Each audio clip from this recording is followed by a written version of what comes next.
faut négocier, il faut aussi préparer son plan de financement. Christophe, vous avez des bons conseils aujourd'hui pour préparer son plan de financement finalement. Exactement, donc quelques petites astuces. Et c'est vrai que quand on a besoin de financer un projet immobilier, on est souvent obligé de passer par la case banque. Mais c'est une stratégie payante car on va pouvoir boucler son budget dans de bonnes conditions et acheter en toute sécurité. Alors voilà 3 conseils clés. Premier conseil, donc, je fais le point sur mon apport personnel. Ça correspond à la somme que je suis capable d'apporter qui provient de mon épargne ou de la revente d'un bien immobilier. Mon apport personnel, il représente idéalement 20% du prix total de mon acquisition. Ah oui, quand même.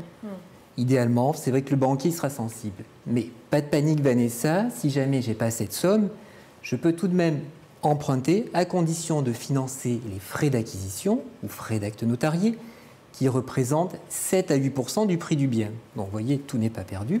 Et puis je peux aussi peut-être bénéficier du prêt à taux zéro, nouvelle formule depuis le mois de septembre qui se montre beaucoup plus généreux. Donc les conditions d'octroi ont été élargies et du coup c'est beaucoup plus facile d'emprunter et d'en bénéficier.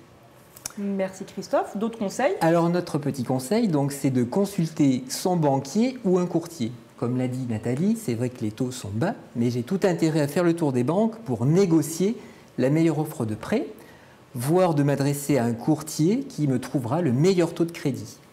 Et pour valoriser mon dossier, je n'hésite pas à faire valoir ma situation professionnelle, ma capacité à bien gérer mon budget, à épargner aussi régulièrement, et puis la cohérence de mon projet immobilier.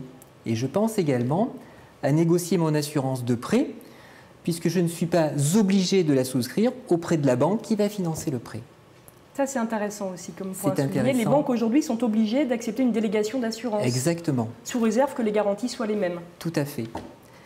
Et on fait un dernier petit conseil, c'est donc de demander une simulation de prêt qui va me permettre de savoir le montant que je peux emprunter et donc définir mon budget.